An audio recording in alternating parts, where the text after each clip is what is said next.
Salam, selamat pagi saudara-saudara yang dikasihi oleh Tuhan. Puji Tuhan, kita masih dibangunkan dengan napas kehidupan baru oleh kasih setianya. Hari yang baru ini adalah anugerah dan kesempatan buat kita untuk melangkah bersama dengan Tuhan sebelum kita beraktivitas.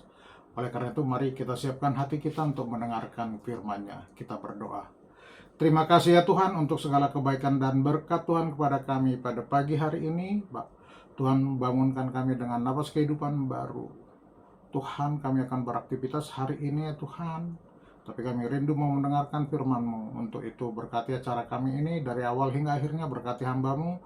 Berkati semua jemaat Tuhan yang mendengarkan acara ini. Terima kasih Tuhan, terpujilah Engkau Tuhan kekal sampai selama-lamanya. Amin. Saudara-saudara yang dikasihi Tuhan, nats untuk kita hari ini yaitu hari Jumat tanggal 5 Juni, diambil dari Injil Markus pasal 8 ayat 34. Demikian dikatakan di sana. Lalu Yesus memanggil orang banyak dan murid-muridnya dan berkata kepada mereka, "Setiap orang yang mau mengikut aku, ia harus menyangkal dirinya, memikul salibnya dan mengikut aku." Dalam bahasa Batak dikatakan demikian. Laos di jauh mana toropi rap dohot sisianna di dokma tunasida nasa nagiot mangihut ahu di suadahon madirina dituktuki ma silangna dituhuk ma silangna tu ibanai di huton ma ahu. Saudara-saudara, kita masih ingat dengan rasul kita Petrus.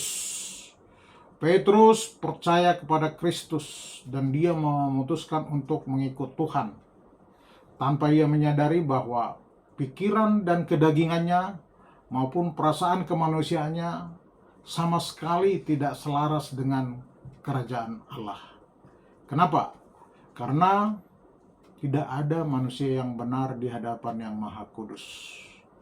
Barang siapa tidak menyangkal dirinya, mengakui dosa-dosanya, dan mematikan kesombongan dirinya, tidak layak dan tidak akan mampu mengikuti Kristus. Markus pasal 8 ayat 34 ini adalah undangan bagi kita untuk menyangkal diri. Menyangkal diri berarti mengatakan tidak kepada diri sendiri dan ya kepada Tuhan. Itu kita definisikan demikian, tidak ada hal yang lain. Langkah pertama di dalam pemuritan itu kita dituntut adanya penyangkalan diri. Karena itu jangan sampai kita terus berusaha memenuhi keinginan pribadi saja. Mengapa Kristus memerintahkan kita untuk mengambil sikap yang negatif terhadap ego kita sendiri? Karena egosentris itu meracuni seluruh aspek kehidupan kita. Sehingga pikiran kita menjadi cemar, perbuatan kita menjadi tidak lengkap dan serta tidak memadai di hadapan Tuhan. Apakah kita sudah mulai menyangkal diri kita sendiri atau masih mengasihi diri kita sendiri? Dan itu menjadi gambaran hidup kita. Apakah kita menolak hawa nafsu kita atau kita masih bergumul melawan kesombongan kita sendiri? Yesus menyangkal dirinya dan termasuk keluarganya dan menjadi hamba bagi sesama bagi semua manusia. Apakah kita ingin dihargai dan ditinggikan? Kalau ya, maka kita tidak akan pernah bertemu dengan Yesus yang rendah hati, yang lembut. Mari kita menyangkal diri kita, karena Allah kita adalah Allah yang rendah hati. Ini adalah perkataan yang sangat tidak populer, di mana Yesus mengundang kita untuk menyangkal diri. Penyangkalan diri yang sesungguhnya adalah berpaling dari berhala hati yang berpusat pada diri sendiri. Ini sangat bertolak belakang dengan dunia dan zaman modern sekarang, di mana orang sangat menekankan harga diri, self-esteem, atau berusaha untuk pemenuhan diri, self-fulfillment, serta self-aktualisasi. Orang itu selalu mau mengaktualisasikan dirinya, dan berbagai tekanan-tekanan yang mengutamakan diri sendiri. Kita ingat teori Maslow. Paulus sungguhnya tidak bicara tentang asketisme, yaitu mari meninggalkan harta duniawi, tidak makan makanan tertentu, atau mengabaikan dunia, dan sebagainya. Dia bukan mau mengajarkan itu. Dengan kata lain, proses penyangkalan adalah rendah hati dan menyerahkan kehendaknya kepada Allah. Itu berarti menjalani hidup dengan mengulangi perkataan Yesus ketika malam hari sebelum dia wafat. Dia berdoa di Taman Getsemani. Dia berkata kepada Allah Bapanya, "Bukan kehendakku, melainkan kehendak-Mu lah yang jadi." Yang sering kita bawakan dalam doa Bapa kami, "Kehendak-Mu terjadi di bumi seperti di sorga." Matius pasal 6 ayat 10. Itu sebabnya Yesus mengatakan supaya kita menyangkal diri, sebab sumber masalah sesungguhnya di dunia ini adalah tentang manusia, tentang diri kita sendiri. Banyak masalah yang terjadi karena seseorang terobsesi dengan diri sendiri dan mementingkan diri sendiri. Seperti inilah sebenarnya kecenderungan hati kita, yang selalu self-centeredness, artinya kita selalu berpusat pada diri kita. Dan berpusat pada diri kita ini selalu diekspresikan dalam dua cara. Yang pertama, ada istilah hedonisme. Seperti inilah sebenarnya kecenderungan hati kita, yang selalu mengutamakan keinginan kita sendiri dan sering mengejar kesenangan, mengejar kenikmatan, bahkan barang-barang materialistik yang sebagai tujuan utamanya yang menjadi terpenting dalam hidup kita manusia, hedonisme. Sebab itu waktu Yesus memberikan undangan untuk menyangkal diri, maka itu sangat bertolak belakang dengan kecenderungan manusia yang menyukai kenikmatan dunia ini. Ini adalah pengejaran kepuasan yang salah arah, di mana kita berusaha menemukan kebahagiaan dalam kenikmatan di dunia ini. Yang kedua tentang legalisme, bentuk lain dari ekspresi yang berpusat pada diri manusia selain hedonisme, yaitu legalisme. Legalisme adalah keterikatan perilaku dan praktek dengan keyakinan untuk mencapai keselamatan, tetapi untuk kedudukan yang benar, untuk membenarkan diri di hadapan Tuhan. Contoh, banyak orang rajin beribadah, namun ibadahnya tetap berpusat kepada dirinya, di mana orientasinya bukan Tuhan, tetapi demi kepentingan dirinya sendiri. Mereka berpikir kalau mereka beribadah, memberi dan melayani, maka orientasinya bukan karena mengasihi Tuhan, untuk memuliakan Tuhan, tapi karena ingin mendapat sesuatu dari Tuhan untuk dirinya sendiri. Inilah yang disampaikan oleh Rasul Paulus, di mana ia sangat menyimpang dan dia menyadari bahwa dirinya pun pernah melakukan sebelum bertemu dengan Kristus, yaitu sebelum dia lahir baru dalam Kristus, maka dia pun jatuh ke dalam hedonisme atau lebih ke arah legalisme. Dia berbuat hanya untuk kepentingan dirinya sendiri. Apakah kita menyangkal diri dan mengakui keberdosaan kita saat ini? Kalau demikian, ikutlah Yesus sebagai murid yang taat, turuti tuntunannya, kuasanya, dapatkan penghiburan dari dalam Tuhan kita. Hanya beberapa orang saja dari murid-murid Yesus yang memahami penyangkalan diri tadi, karena pengenalan diri kita menuntut pengenalan akan Allah terlebih dahulu. Jadi hedonisme dan legalisme sepertinya rohani, namun kalau akhirnya bukan untuk menghormati, mengasihi, dan memuliakan Tuhan. Yang kedua, undangan yang kedua adalah memikul salib. Yesus memimpin para muridnya dan mengatakan, angkatlah salibmu. Yang dimaksud di sini salib bukanlah salib Yesus sendiri, tapi masalah-masalah kita, masalah penderitaan, penganiayaan atas nama Tuhan kita. Paulus mengalami sendiri keadaan ini. Menjelaskannya ini dalam pernyataan yang sangat terkenal. Aku sudah disalibkan bersama Kristus.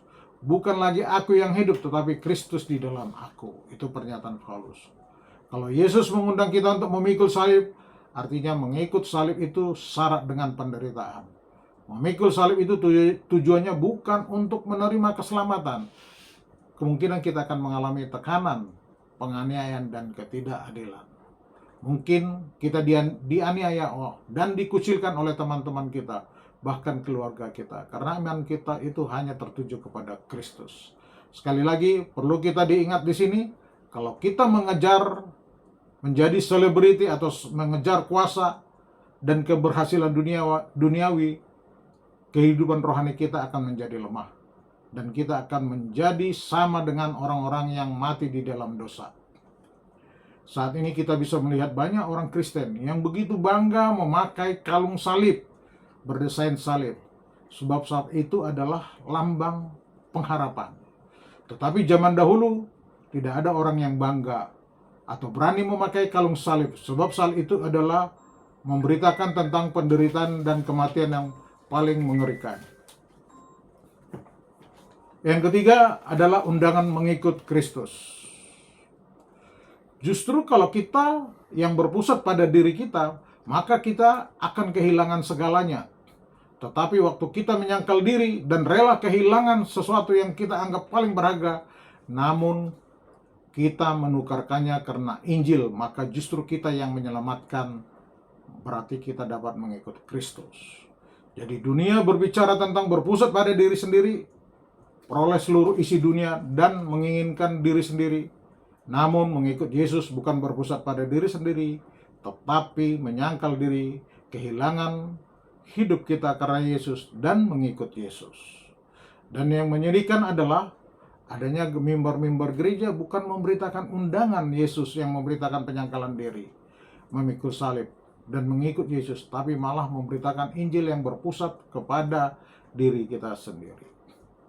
Saudara-saudara, yang menggelitik kita adalah adanya kecenderungan hati manusia yang berdosa ini, tapi dibungkus dengan perbuatan yang rohani.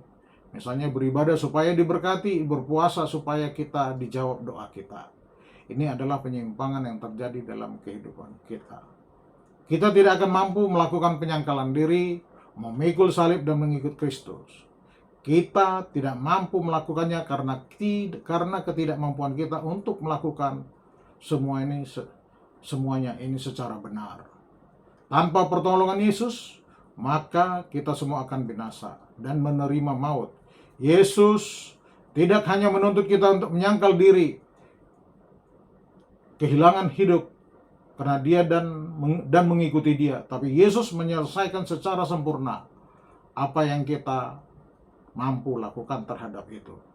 Dia menyangkal diri, memikul salib untuk kita, mengikuti kehendak Bapa dengan sempurna. Saudara-saudara, Yesus memanggil kita untuk menyangkal diri dan memikul salib. Namun, dia bukan hanya memanggil kita, tetapi melakukannya dengan sempurna untuk kita. Sehingga kalau kita hidup dalam dia, maka kita juga dimampukan untuk melakukannya. Menyangkal diri dan memikul salib, di sini dimaksudkan adalah menanggal semua manusia lama kita. Karena kita sudah mati bersama Kristus dan mengenakan manusia baru dengan kuasa kebangkitan di dalam Kristus. Berikut ini adalah risalah atau renungan dari Markus tadi, adalah ada 3 poin. Pertama, menyangkal diri, berhenti memusatkan hidup pada keinginan egois. Kita diajak untuk menjadikan Tuhan sebagai pusat dan berkata, bukan kehendakku, melainkan kehendakmu yang jadi.